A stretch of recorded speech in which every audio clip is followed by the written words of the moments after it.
লাফিয়ে বাড়ছে দ্রব্যমূল্য বৃদ্ধি। বাজারে গিয়ে কাঁচা সবজি কিনতে গিয়ে পকেটে টান পড়ছে সাধারণ মানুষের।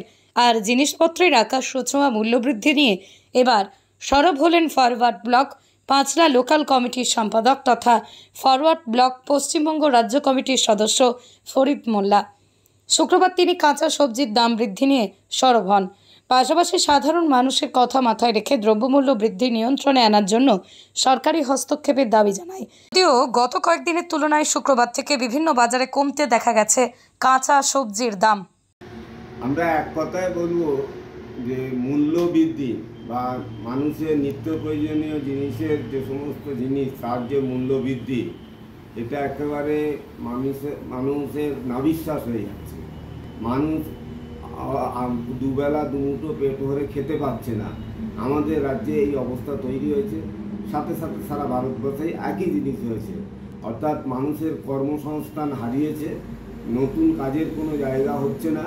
যে সমস্ত জায়গায় কাজ চলতো, কাজ করতেন, সেগুলো ক্লোজ আপ হয়ে যাচ্ছে, বন্ধ হয়ে যাচ্ছে।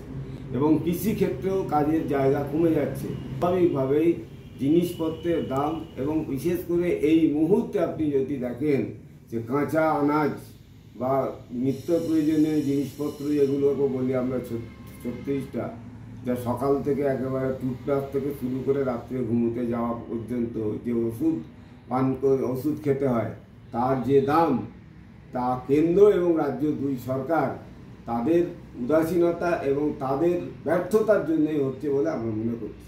সে ব্যাপারে কোনো জায়গায় নেই। রাজ্য সরকার বলছেন কেন আমরা তো লক্ষ্মীর ভাণ্ডার দিচ্ছি। আরে লক্ষ্মীর ভাণ্ডার এই তো কদিন আগে ভোটের আগে ওটা বেড়েছে, শিডিউল কাস্টরা 1200 টাকা পায়, জেনারেল কাস্ট 1000 টাকা পায়, 1000 টাকা দেয়।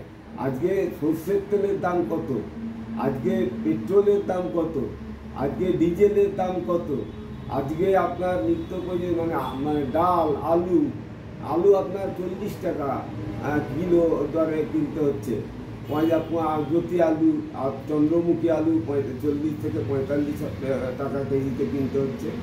জ্যোতি আলু 30 থেকে 35 টাকায় কিনতে হচ্ছে।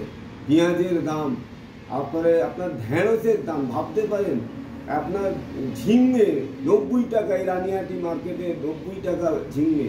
শশার দাম 120 টাকা 1 কেজি শশা, 100 টাকার নিচে নেই। তারপর আলু, বেগুন 150 টাকা বেগুনের কিলো, ভাবতে পারেন। এই আবার আপনার দেখবেন যে সমস্ত যে কাঁচা আনাজ তার দাম ঊর্ধ্বমুখী এবং সেয়া নিয়ন্ত্রণ করার ক্ষেত্রে সরকার ব্যর্থ। আমাদের রাজ্যের মুখ্যমন্ত্রী বলেছিলেন যে কি টাস্ক ফোর্স একটা তৈরি করেছিলেন, যারা জিনিসপত্র বাজার ঘুরে ঘুরে সঠিক মূল্যে যাতে জিনিসপত্র বিক্রি হয় তার ব্যবস্থা করবে। কিন্তু কাঁচা আনাজ ব্যবসায়ীদের কথা, একদিকে ফোড়েদারি ব্যবসা, অন্যদিকে বাজারে তোলাবাজি, এই দুয়ের ফাঁদে ফাঁদ করে বাধ্য হচ্ছে জিনিসপত্রের দাম বাড়াতে। আর একটা বিষয় যদি আমরা দেখি যে কৃষিক্ষেত্রে রাজ্য সরকার বলছেন কৃষক বন্ধু প্রকল্প তারা করেছেন, কিন্তু সেই কৃষক বন্ধুর যারা ফসল, যারা যে ফল, সেই ফলটা বা টাকাটা, অর্থটা সরাসরি যারা কৃষির সঙ্গে যুক্ত, যাদের নামে জমি নেই, তারা পরের জমি নিয়ে চাষ করেন, সেই রকম লোকেরা পাচ্ছেন না। ফলে প্রকৃত কৃষক এই কৃষি বন্ধু প্রকল্প থেকে তারা বঞ্চিত হচ্ছেন।